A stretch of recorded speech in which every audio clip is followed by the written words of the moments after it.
All right, I think we'll go ahead and get started. We have a good crew here. So good afternoon, everyone. Welcome to the Navigating Entrepreneurship webinar series hosted by Syracuse University's Daniello Institute for Veterans and Military Families. This free monthly event highlights the SBA's Community Navigator Pilot Program, or CNPP, and the programs and resources entrepreneurs need to recover, grow, or start a business. Our Community Navigator Network consists of 15 partner organizations who all provide an assortment of training and counseling services free to veterans and military-connected people who are entrepreneurs or small business owners. If you'd like to learn more, please check out the link we will leave in our chat box. And also, if there's a topic you'd like to learn more about in a future webinar training session, please feel free to reach out to me via email, and I'll also have my email in the chat box. As a reminder, this webinar will be recorded.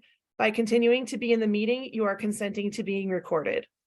A link to the recording will be posted to the IVMF CNPP webpage and distributed to all registered participants. We encourage you to use the meeting chat box to ask questions and engage with other participants during the discussion portion of the webinar. So for our agenda today, you'll be hearing from Reda Hicks, a practicing attorney with over 17 years of experience. She's also a founding member of the Military Spouse JD Network and the proud spouse of a retired Army Special Forces soldier. Joining Reda, we also have Lauren Hope, the Executive Director of Second Service Foundation, a serial entrepreneur, and an active duty military spouse. Reda will be sharing information on moving your business if you are relocating, including legal and business issues you may need to consider, and information about resources to explore when you've settled. One-on-one appointments can be scheduled with Reda following the presentation to discuss questions and strategies specific to your needs. Please use Reda's Calendly link, which we will also include in the chat, to set up a time with her. Also note that discussion during any meeting with Reda is for informational and educational purposes only. You will not be entering a formal client-attorney relationship with Reda, and she cannot give participants legal advice. And now I will turn it over to Reda and Lauren to kick off the webinar. Hey everyone, I'm so glad to be with you all today and see so many smiling faces. I'm particularly glad to be teaching this session with my friend Lauren. I hope that it's really actionable and helpful for you. The way I have structured the session, and I'll put the slides up in a second, we'll walk over a more detailed roadmap, is that we're going to cover sort of the substantive content I put together for you at the top. I'm going to turn things over to my friend Lauren to share information about her journey, but we're going to try to have a big chunk of this hour dedicated to your questions and answers, because we want to make sure that the information is as applicable as possible to you. So be thinking about your questions. And if you have a question that comes to mind, just pop it in the chat. We'll keep an eye on it. And when it's time for Q&A, that will be a helpful resource for Lauren. So with that, just give me 1 second to share my screen and we'll get going. 1 second. Well, no, the jokes about attorneys and technology are not actually jokes, so just bear with me. Okay.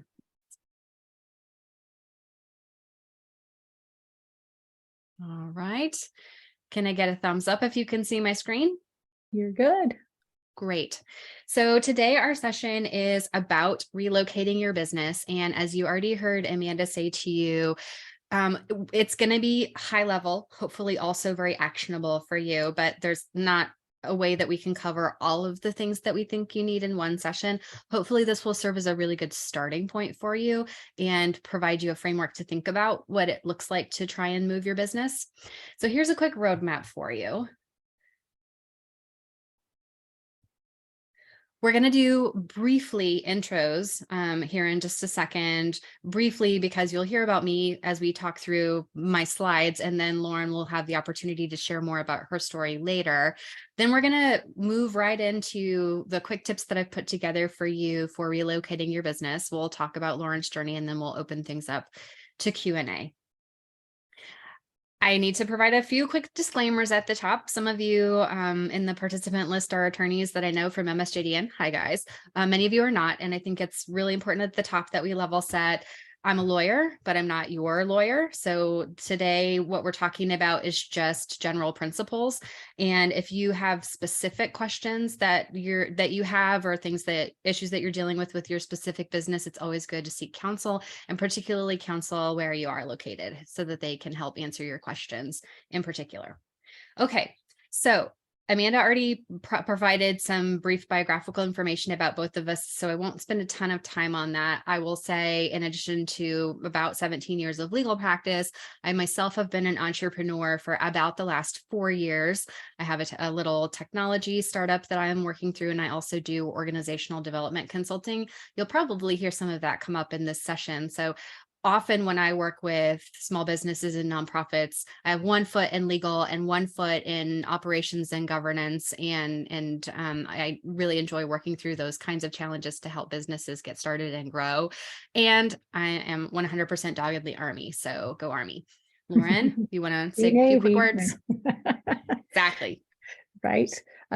So I will get to share my journey with you all here in a little bit, but if I can ask a question of you that are attending, have you moved a business before? I'd love to know what experience we have in the room. So yes or no. And if you have moved a business, how many times have you moved businesses? That's what I'd like to know.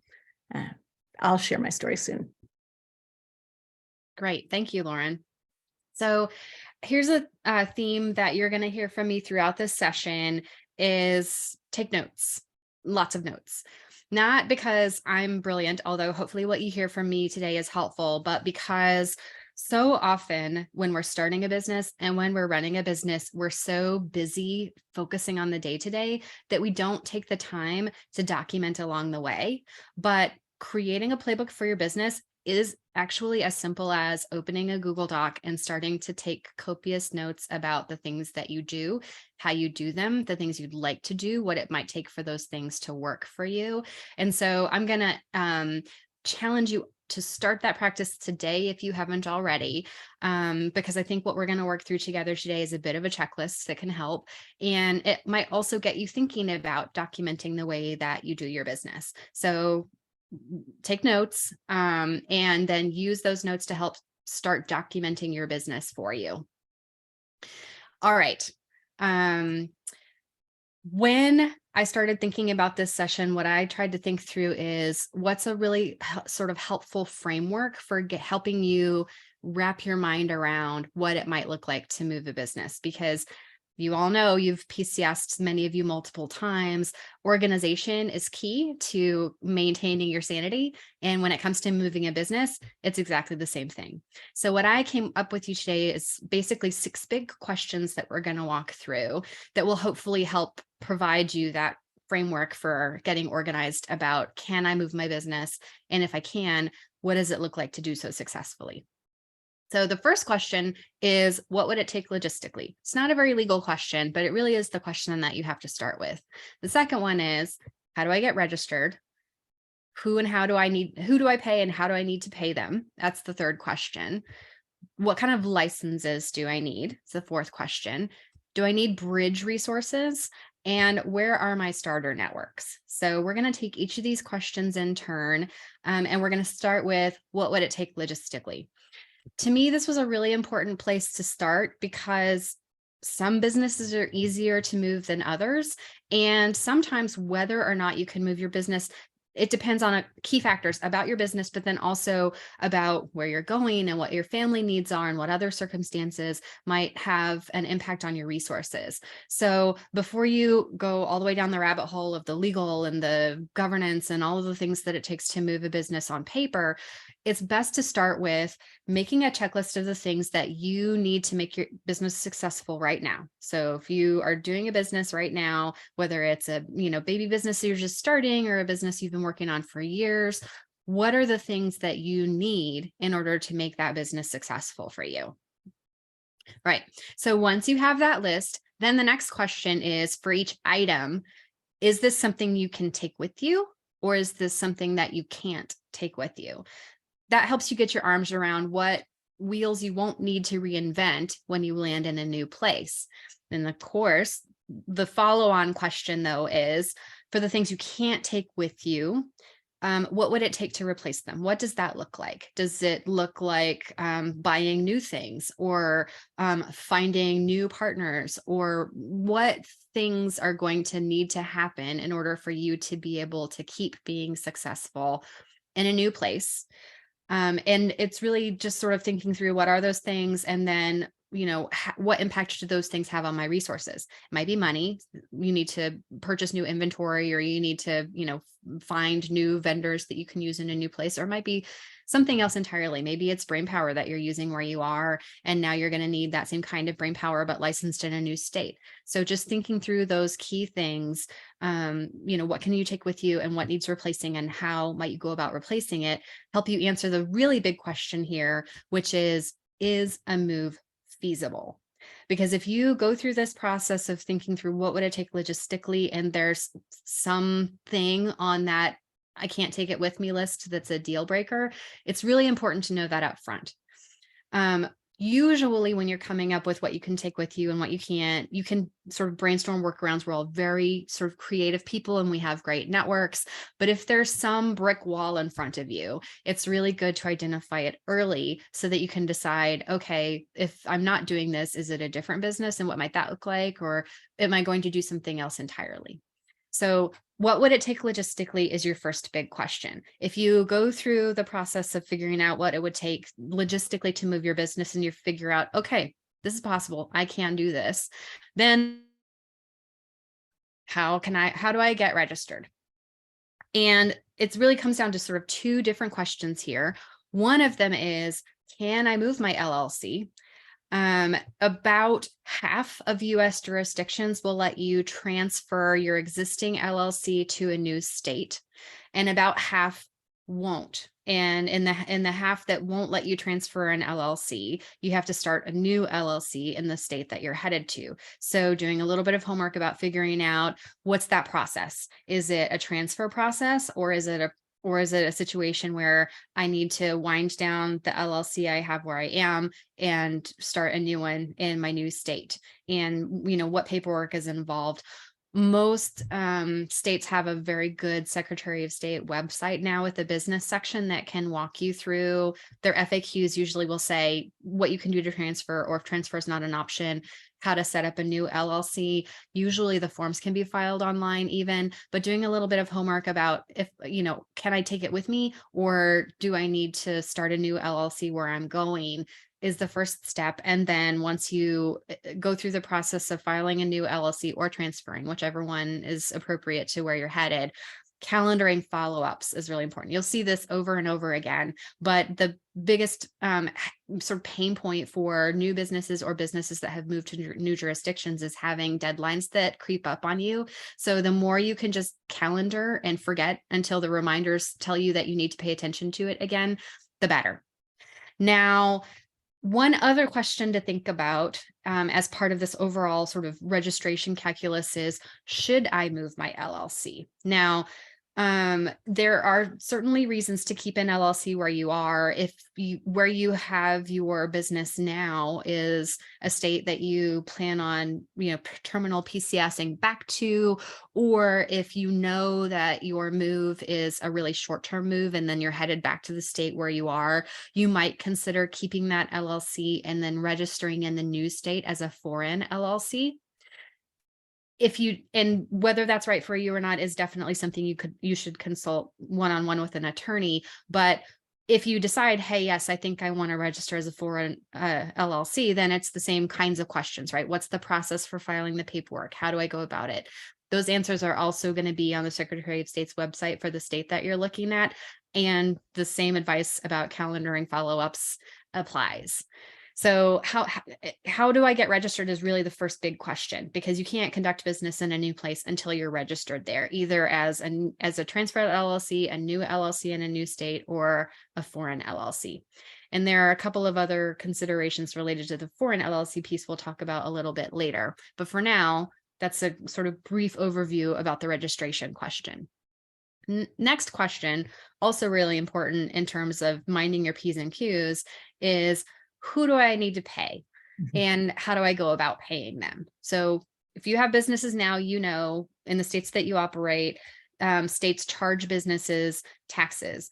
Some franchise taxes, some sales taxes, some both, and some there are other kinds of taxes that are charged of specific kinds of businesses. And so another part of the research that you need to do about a jurisdiction that you're headed to is what kinds of taxes are charged by businesses by the state, and how do I go about registering to make sure that I'm paying my taxes correctly. In most states, it's a state franchise tax board that will be the entity that you would need to register with. But if you're not sure, usually a state controller's website will provide that information about how to get registered and make sure that you're able to pay your taxes in a timely fashion. Once you figure out the taxes that need to be paid by businesses in a new state, making sure that you get registered is a really important thing. And then just like with your other kinds of registration, calendaring the applicable dates with reminders is really important.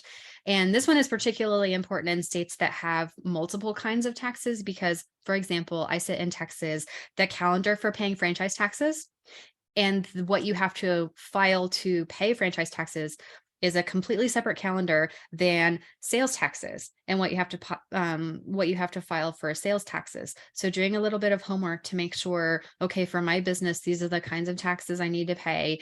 Here's how I need to go about paying them. And here's the calendar on which I need to make sure I'm paying attention to this so that I can get things filed and paid timely. Those are all really important things to think about sort of in the setup process, and then calendar so that every year that you're in that jurisdiction, you're paying in a timely fashion. And this one, certainly when in doubt, you should speak to an attorney as well. Don't hear me downplaying that, but when in any doubt whatsoever about your business taxes, outsource it, because a CPA, to make sure that you know that you're doing the right things in the state where you are, is money well spent. And the other thing to think about when you're going to a new place is even getting advice from the CPA about the question about whether to be a foreign LLC or not is really helpful, because they can help you sort of calculate the costs associated with one option versus another. Attorney can help you think through the legal, but it's really a tax accountant that can help you think through the costs associated with your choices. So if you are outsourcing any of the work associated with moving your business to any kinds of professionals, a tax accountant should be at the top of your list. Okay. Throw in one The quick next, thing for you there. go ahead. Most of the accountants are really happy when you find someone in the next state too, so they have someone to talk to, because their state's different than the one that you're moving to. And so please introduce your accountants. They will be eternally grateful, because they're not usually well versed in both states. Thank you, Lauren's anticipating my fourth question about bridging resources. So it's good. See, we're on the same wavelength here. That's a really good thing in a tag team exercise. Okay. So the next question that we have to consider is, do I need licenses? And when you're running a business, there are a couple of different kinds of licenses. The first is business licenses. This would be things like operational licenses. If you are in food and beverage, most states have alcohol licenses that are required. There are permits required to run specific kinds of businesses. And so when you're thinking about business licenses, it's important to ask, what licenses am I required to have now? And then look at the state that you're headed to and say, okay, is their licensing scheme the same or similar, or what terminology should I be considering? Once you've done a little bit of homework on the vocabulary, the first question is, can I transfer my business license? There are some kinds of business licenses that are transferable from state to state, and others that aren't. So figuring out whether the licenses that you need are transferable or not is a really important first question. Then the next question is, what's the process for transfer if they're transferable, or what's the process for getting new ones if they're not? And the business licenses topic can be a little bit tricky, because not every state uses the same vocabulary to talk about different kinds of licenses for hospitality and operations. And in the healthcare space, they're not exactly analogous. So it does require a little bit of homework. But if you require licenses now where you are, odds are you also require licenses where you're headed. So it's important to do the homework to figure out, okay, what is my new state going to call these things I need, and how do I go about getting them? And then once you've figured that out and gotten the ball rolling on your paperwork, the next thing is broken record here, but calendar for follow-ups, because licenses typically, but even business licenses require a new renewals on a regular interval, and licensing those calendaring those ahead of time is going to save you a huge headache with respect to your licenses. So apart from business licenses, though, particularly in the military spouse space, a lot of challenges arise around professional licenses. If you're an accountant, if you're any kind of healthcare professional, if you're an attorney or even a teacher, people who work in a lot of different beauty services, there are a lot of professions that require licensing. And so in addition to any businesses licenses you might need, this is an important question to tackle. And same sort of thought process here. The first question is, am I moving to a state with reciprocity? And once you figure out the yes or no there, and you can find the answer to that usually through military resources like the Interstate Compact page. A lot of the national organizations keep running lists of which states have reciprocity on what kinds of licenses. Once you get your arms around, okay, I'm headed to, Ohio and they have reciprocity or don't, then the next question is, what's the process for waiver, if that's possible for you, or what's the process for obtaining a new license? Different states have different licensing bodies that you have to go to for particular kinds of licenses. So doing a little bit of homework to figure out whether you're driving in the right lane or not is really important. For some jurisdictions, when you have to seek a new license, there are tests involved. So getting some homework done on what might be required in that space is really important. And then again, sort of calendaring for follow-ups, that's really important. The more you can document, in the playbook that you're building, but also on your calendar, the more you don't have to dedicate brain space to the things that are required to keep the engine running of your business. Professional licenses are really challenging. I know for many of you, I'm preaching to the choir. It's just a patchwork. And the truth is that business licenses are also a patchwork, but you usually don't have to take a bar exam, for example, to get a new business license in a new place. So professional licensing is one of the things where it's not only that you have to figure out feasibility, but if you think back to that first checklist we were making about what can I take with me and what can't I, it also requires advanced planning. If you do need to take an examination, if that's going to cost you something in terms of money, but also in terms of time, you need to be able to figure all that out. That way it helps you answer the question, is moving my business feasible for this particular move? Okay, so we do have a question in the comments from Sarah Martin. She asks, is there a situation where you would have to move a fully online business or just maintaining the original state? So I think it's a great question for digital nomads. There's not a straight line answer, Sarah. The truth is it really depends. For example, I'm a practicing attorney. The law doesn't care that my client doesn't care where I sit. Whether or not I can represent a client in another state is dependent on that state's laws about whether an attorney has to co-counsel with someone locally, or whether they can sit in another state and still represent people from another state. So that's something that you also need to do homework on, is, the degree to which a jurisdiction is tolerant of remote work.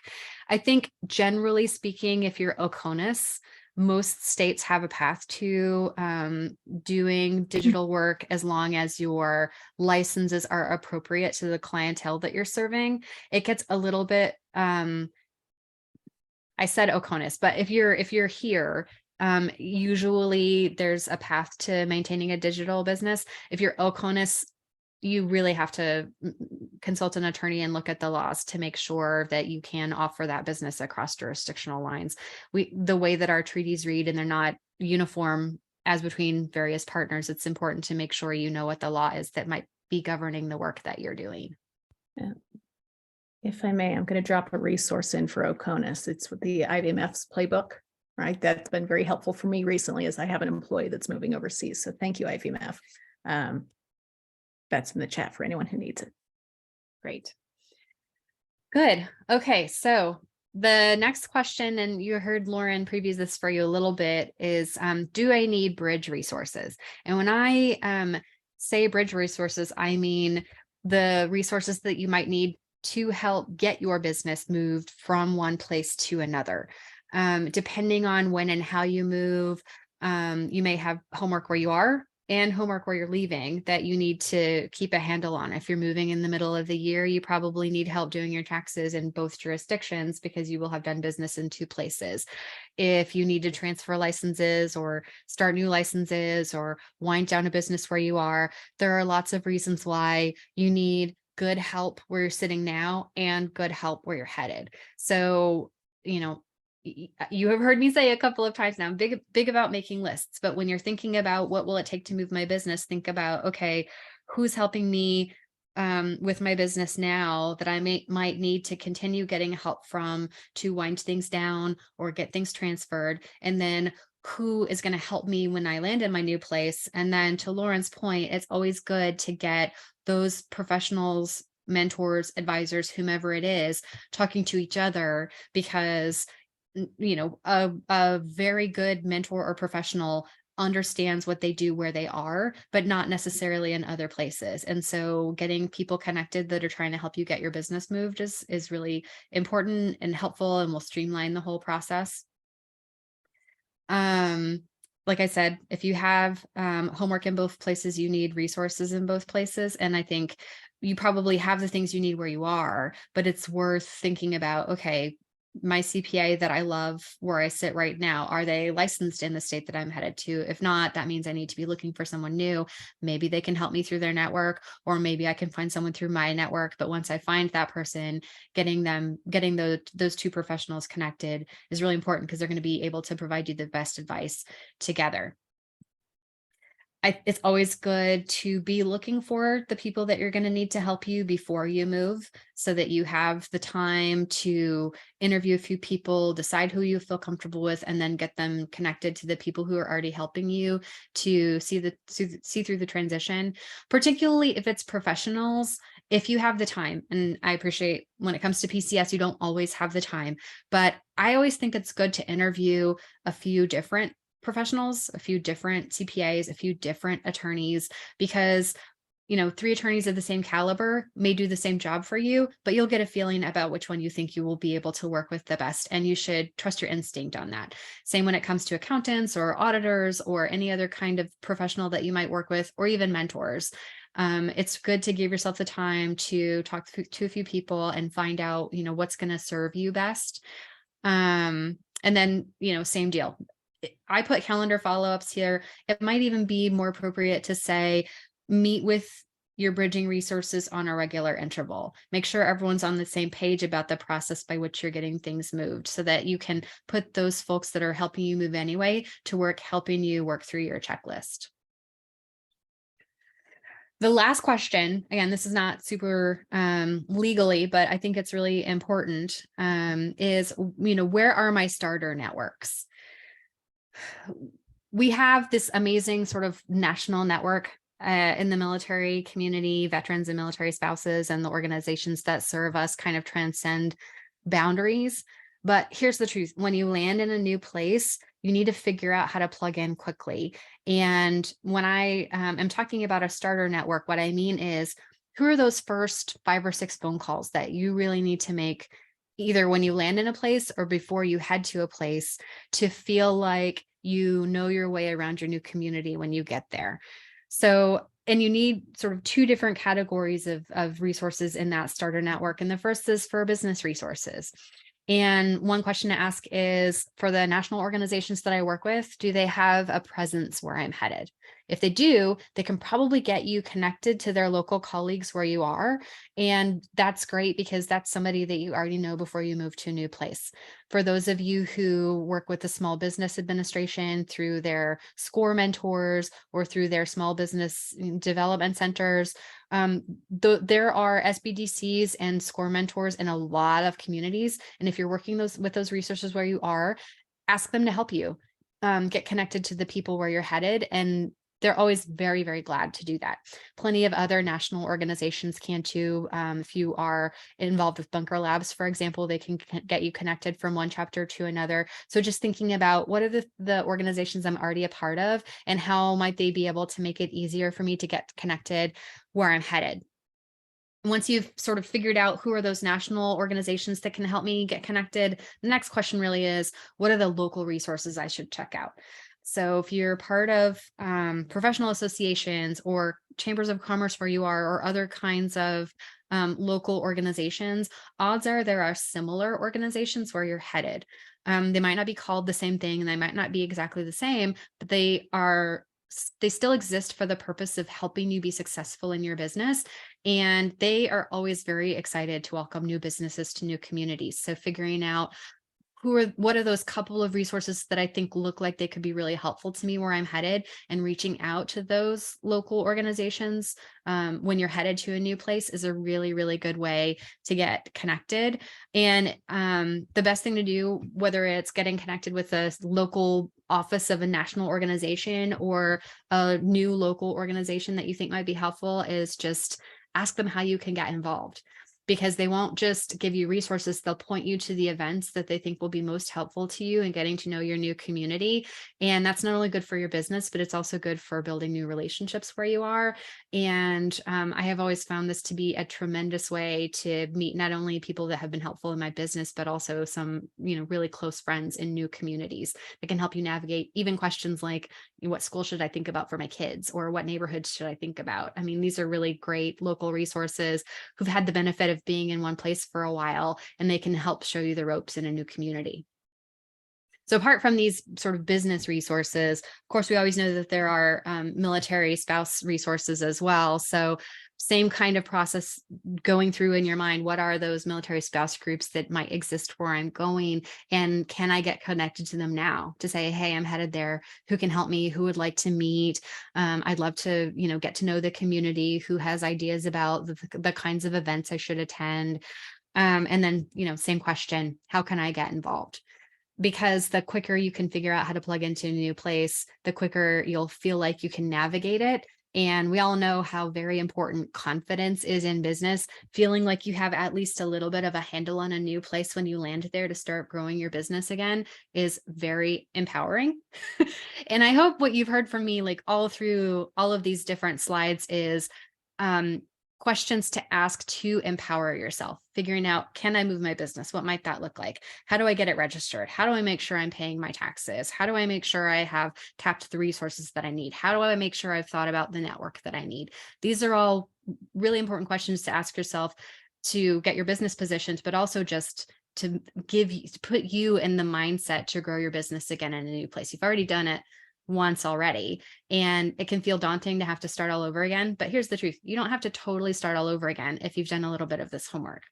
So the last sort of the overview, if you take nothing else away from the session with me today, be prepared. You've heard me say things about your homework about 80 million times in the last 15 minutes, but it is very important. Ask questions.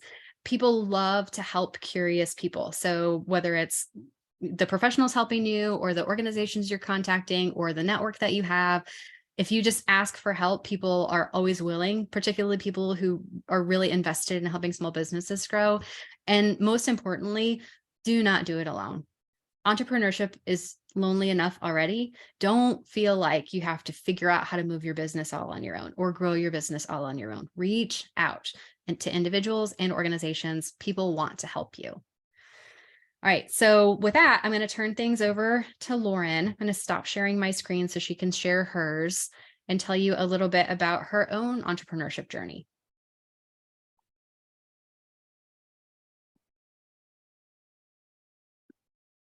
Well, thank you very much, Rita. She's absolutely right in the not doing it alone. I think that's the only way that I've survived doing all that I have.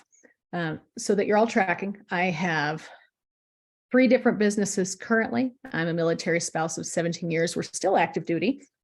And I have moved my businesses 7 times across my 11 military moves. So getting there. This is me. I'm Lauren Hope, the executive director of the Second Service Foundation. I've recently stepped into nonprofit work and absolutely loving it. I have the joy of working with IAVMF through their CMPP program. This looks really put together and polished. However, I have a cat who's meowing over here now. Sorry, working from home. But also, I'm an active duty spouse and I'm a mom. I I live this life is what I'm saying. So giving you a little bit of my background and how I got from the life before the military to here real quick, I'm going to go through some pictures real fast for you. I used to be a professional chef. I was a really good one. I went to the Culinary Institute of America, used to compete in competitions all the time, did really well for myself. Loved my job. Met this guy and we did the thing, right? It happens. Middle of war, he deploys, he goes and does his thing. And so continuing my cooking journey while moving with the military, I went and did some crazy and applied for Top Chef. Didn't work out as well as I wanted to, but I found quickly that the military was not going to be the lifestyle for my culinary business because trying to plan all my caterings and cakes and things like that didn't work with the random moves of the military. So went through a couple transitions in life and really rediscovered who I was. What I'm saying to you guys right now is it's okay to pivot. If your business doesn't fit the life that you're handed at that time, adapt. You're going to become a much stronger person through it, right? This picture here, I went through a couple of tough times of my life. My businesses reinvented themselves. That's a story for another time, but all my little blessings came along, kept doing the military thing, moving yet again. And I started this little jewelry business called Hope Design. It's moved with me over the last, gosh, it's gonna be 10 years old in July now. So we're getting there. Hope Design is really connected me through the military community. It's been an absolute pleasure. It started as this little hobby at my kitchen table, and it's now grown into this brand where I employ other military spouses, and we travel the country doing jewelry shows and all sorts of good things. So the jewelry business went well. Lots of people wore my jewelry. One thing led to another. By the way, still moving. And I created this social media movement called Shop Military because I very passionately believe that military are built to be entrepreneurs. We already have the grit. We have the tenacity. We know how to pivot as we move, right? So with Shop Military, I found myself at IVMF's VWise for the first time at AUSA. So I had a lovely time there. And I found myself in the room with some really important people. As I shared my ideas on Shop Military, they're like, you should keep sharing this. This is really good. So now I get paid to speak professionally and open my mouth in public. So you're all welcome for that. I'm sorry. But with that, we're still doing the Army thing, still deploying, still raising kids, living the dream, stressed, but loving it. And I thought we were getting really close to retirement. Like really close. Like I'm in the retirement house right now. We've been in for 17 years. We had an assignment to coast to 20. I even bought propane gas tanks for my grill last week. And then I found out that we're moving again. So I'm now getting ready to move my 2 for-profit and my 1 nonprofit business yet again across state lines in the name of the Army. Woo! So that brings us closer to date. Before I found out we were moving, I decided I'd start yet another business because we were really going to stay here. We were going to live in Colorado forever. So I became a real estate agent and I got to help more people move their businesses. Through real estate, I went to the Military Influencer Conference and I met a guy named Mark Rockefeller. He happens to be the founder of the Second Service Foundation. And through conversation with him, I'm now literally living my dream job. All of that to say, I've picked up a lot of skills on this roller coaster ride of entrepreneurship and had no idea at the time that it was going to build into this beautiful journey that it has. It's not always easy moving your business, but if you believe that there is that light at the end of the tunnel and good that can come from the hard times, you will absolutely have the grit to pull through this. So if anyone's curious, my business looks like that. That's how many times we've moved. It's been great. I'm going to say, what questions do you have? How can we help? I do. This is Susan Allen. Hi, Susan. I'm from Washington, D.C. with the U.S. Pan Asian American Chamber of Commerce. I don't know whether you see my face. Let me start to show the video. Can you see me? No, you can't. We see your name. Anyway, I'm fascinated with your story. I am with the Pan Asian American Chamber of Commerce, and we're 38 years old, and in Washington, D.C., with chapters in California, Texas, Georgia, Illinois, New York, New Jersey, and Washington, D.C. is our national headquarters. And I work with the veterans, 2 veteran groups, which are small business groups. And I've always thought about veterans, their spouses. They move around exactly the way you described. Every time the husband goes, you pick up, you're the best packer. You know how to pack, right? And love to have you come and speak to some of our Asian Americans who do not have to be in the military, but they can adopt your model. You can start a nonprofit, not a small business. So love to, don't know where you're located. We'd love to have you come and either do a webinar with us and talk to our constituents, or even to come and talk to at a national conference in Las Vegas in June. I would be delighted to connect. We'll put our information in the chat for you guys. Absolutely. Yeah. And Maxwell, you know that, right? Max, thank you for inviting me to this. And I got exposure to her story. We can talk later about this, and it's wonderful. Yeah. Thank you. Thank you for joining. So Susan's very humble. She's the CEO of the Pan Asian Chamber of Commerce. And she, like the IVMF, is a tier 1 hub in the CNPP. And I would just wanted to interject really briefly to make that intro, but also just to add, before we go into more Q&A, a little bit of a plug.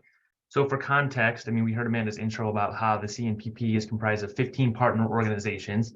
Reda is with the MSJDN, the Military Spouse GD Network. They're a partner in this grant, as is the Second Service Foundation that Lauren leads. And I wanted to do one more plug. One of the other of those 15 partners is a CPA firm. We have an accounting firm who is a member of this. So Reda mentioned earlier the importance of having an accountant on your team with an attorney. So I just wanted to do a quick plug to say, if you would like to connect with Reda, you have that opportunity to do so through the office hours, which we've shared a link for, but you also have the ability to connect with a CPA firm. They work all over the US. I'm not sure they're licensed in every state, but they're happy to help folks in every state. So you can reach them by that link that we've provided in the chat earlier. I'm also going to drop a flyer in the chat to include some more, just an overview of all the services we offer through this grant. And then, or you could just email us. However you want, we can help you get in touch with any one of the ladies who spoke today, or with the accounting firm. Thank you, Max. Reda, I do have a question for you. Ready. Say somebody has to move in like 6 weeks to 3 months, and they really don't know when they're moving. What are the first moves that you would make for your business? And what are the things that you would just worry about on the other side, like picking the pieces up off the floor, because you're going to get there either way, right?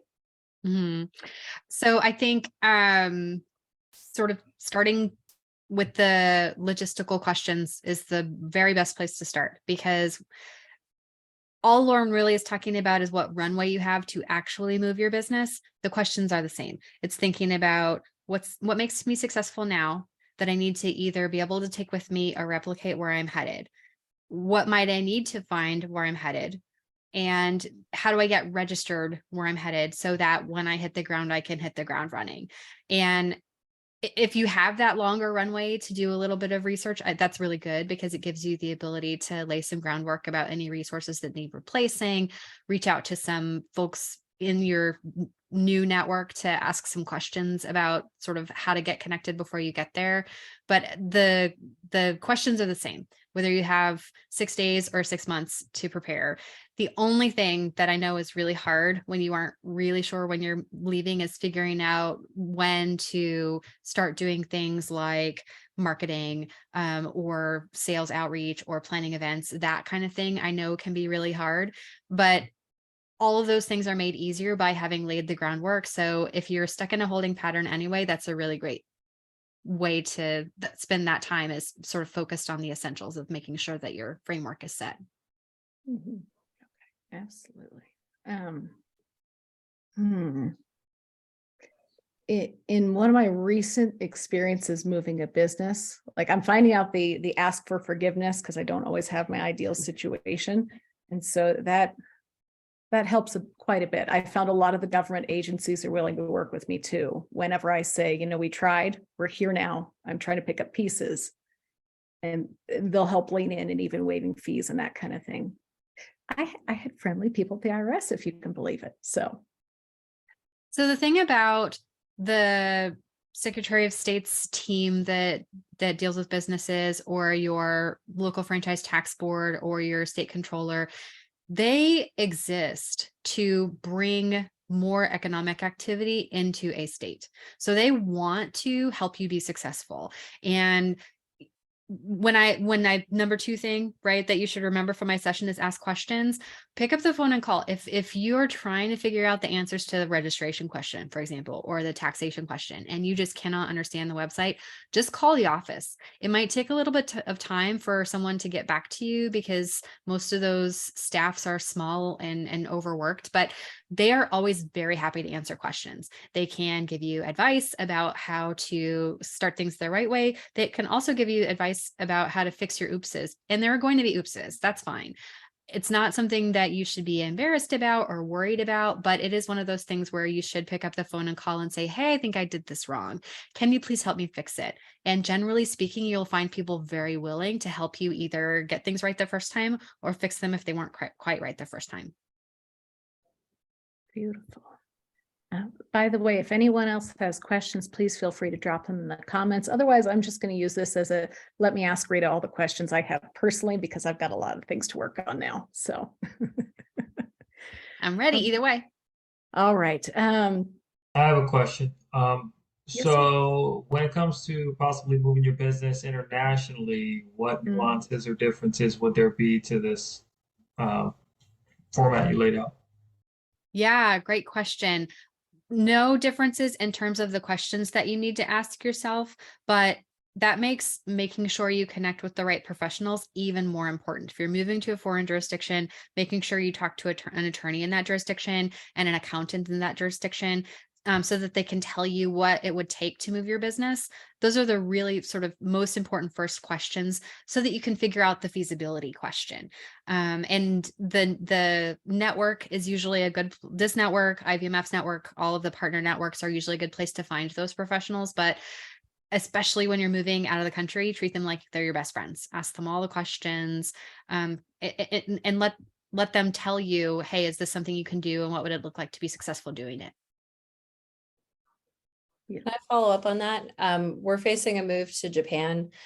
As a bookkeeper, I don't have any intention of actually operating or serving clients within Japan. I have no way of being trained for that. So where I sit is going to change, but how I run my business and who I work with isn't going to change at all. Do you have any different advice for that situation?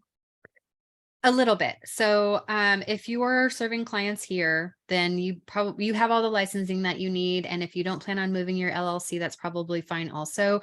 But I used LLC as my frame of reference because that's what most of you likely have, either an LLC or a partnership. They're treated similarly for tax purposes.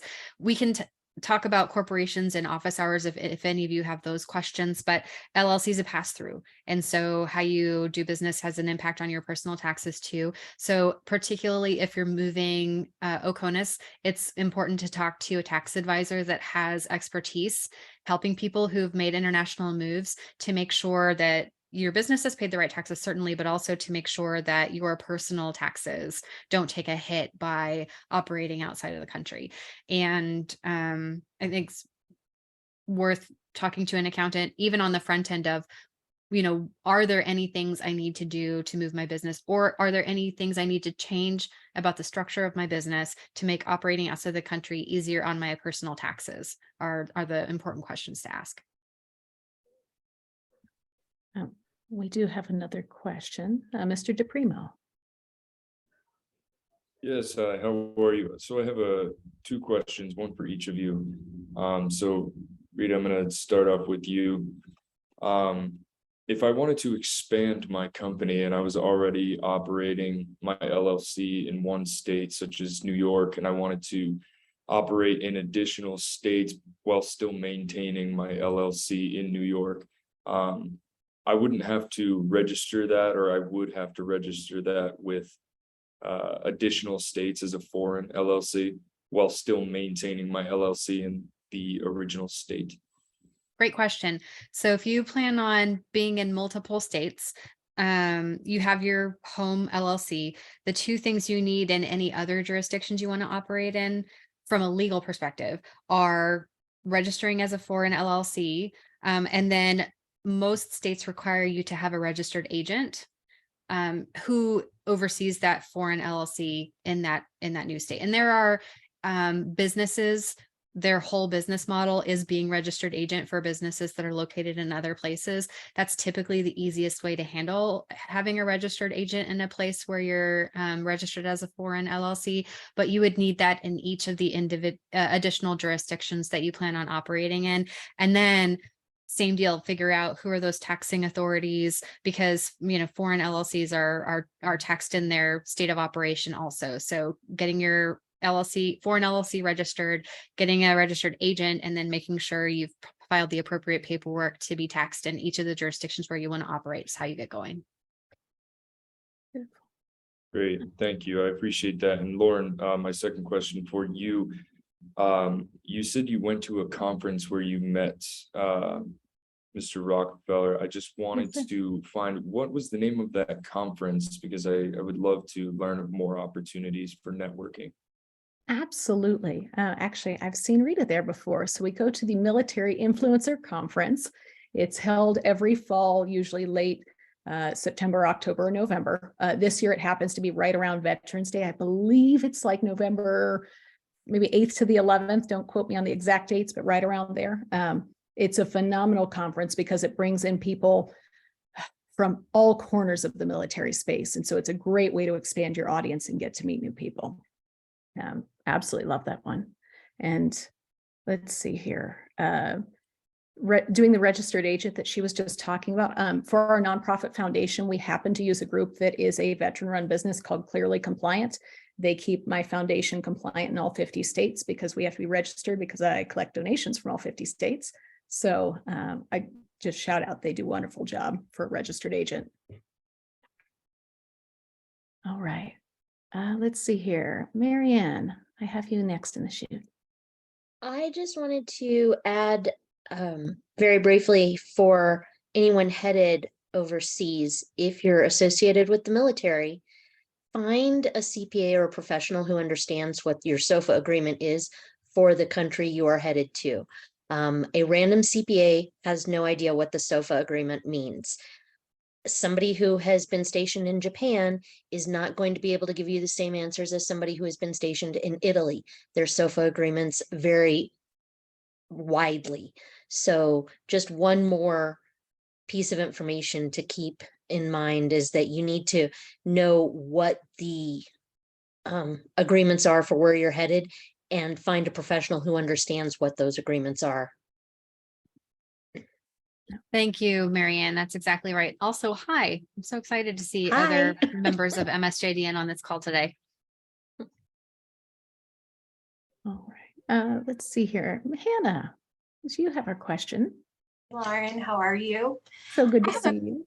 Good to see you too. I have a question for Rita, and it kind of bounces off Matt's question that he just asked. So I'm kind of similar to his business. I operate in multiple states. I'm actually a healthcare practice. I do online teletherapy. I have recently started working with a new group of attorneys, and they have recommended me restructuring my practice so that, because what I'm running into is I'm having issues using the same tax ID number in like multiple states. And so they're wanting to have like a parent company and then have subsidiaries in each state that I am going to practice in. So do you have any anything? I know you had some recommendations to Matt, but anything specifically to this situation that you might advise? Well, the first thing that I heard you say that I'm pleased about is that you're already talking to a lawyer about this. Yes. That's great. That's a great place to start. Probably what they are advising you is, in order to be able to sort of streamline operation across multiple states, to have a parent company makes that easier. The questions I would ask of them are around the upkeep. They'll want to advise you about where that parent corporation sits. You'll want to ask them questions about whether that has any impact on your healthcare licensing from state to state? I would guess not, but I think, let me back up and be artful here. A reason to have a parent company is in order to standardize activities of subsidiaries across multiple jurisdictions so that the way that they all operate is the same, except where they need to be different from one place to the other. Right? There are definitely benefits to that. There's also more administration and typically some more costs to that. So I think it's important when you're speaking to your attorneys to be sure and ask them what administrative differences, would I be responsible for overseeing here? What might that mean in terms of money or additional manpower? And are there any sort of specific requirements that's going to trigger for me amongst the subsidiary LLCs?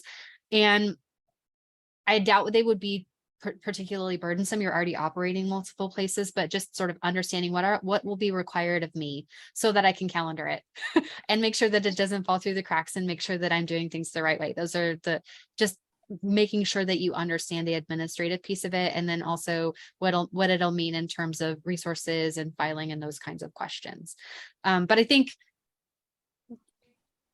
it's exciting to me if you have grown your business to the point where they're thinking that you need a more organized structure. What that means is that you're doing something right, and that's really exciting for you. So well done. Thank you. Thank you. Do we have any further questions this afternoon? How long are we on here today? Do we have a couple more minutes or? Yeah, we're on until 3 o'clock. Ah, beautiful. Okay. Let's see here. So then I'm going to use this as Lauren's question hour then. Feel free I'm to ready. hop in as you all have them, truly. Rita, I know when people live on a military installation, you generally have to register your business. Any thoughts or guidance when going down that rabbit hole if they're moving on to a military installation? It should definitely be on your what makes my business successful list of things to follow up on. So if you have a business on base where you are and you're interested in having a business on base where you're headed, that's something that you should do your homework about what's required on the installation I'm headed to. It's not uniform, even inside of a branch. Inside of a branch, it's not necessarily uniform, but particularly if you're, for example, Army headed to an Air Force base, understanding what are the vendor requirements to be able to do business on that particular installation, and what's the feasibility of getting that in the time frame that I'm going to be moving in should be on the list of questions that you're asking. Beautiful, thank you. Let's see here. I'm curious. There are standard things you look for every time you move, right? Like, you need to pay sales tax, you need to register with the state, that kind of thing. Are there any funny laws or quirky experiences you've had with registering in different states that might give us an idea of what to be on the lookout for outside of the norm? I don't know about quirky, but it's really important to know, how does this state I'm headed to tax businesses? Because it's not uniform. Some of them rely heavily on sales tax, some of them it's more franchise tax. And because we are, 50 unique jurisdictions, the vocabulary isn't uniform from place to place. So what's really important is understanding, where am I headed? How does this new place talk about how a business operates from a registration perspective and from a taxation perspective? And you can figure those things out by spending a little bit of time on the Secretary of State website, spending a little bit of time on the State Controller website. They try really hard to make their FAQs really user-friendly, but just that's worth 30 minutes of your time to acclimate to the new vocabulary of the place you're headed. And that's the thing that is sometimes the trickiest, just shifting that mindset of, okay, I've been a, Tennessee business for 3 years. Now I'm about to be a Colorado business. What's that going to mean for how I operate, how I keep my book, how I, keep myself organized, and what terms I'm using for the questions I need to ask the people I want to help me. Mm-hmm. Beautiful. So I just used one of my many military superhero skills and realized I had done time zone math differently. So Amanda, when you say 3 o'clock, you mean 3 o'clock Eastern, right? So we're good. Yes, I should have specified that, but That's all right. So we are at time, but I wanted to thank Rita and Lauren both so much for joining us and sharing all that amazing information. Please double check the chat because I know we dropped quite a few different links and resources for everyone to utilize. And be on the lookout for our next upcoming webinar. It will be next month. We'll have a flyer out shortly, and it'll be about disaster preparedness for your business. And thank you everybody again for joining us. And I hope you all have a great afternoon. Thank you all for joining. Thank you, everyone. Take care. Thank you.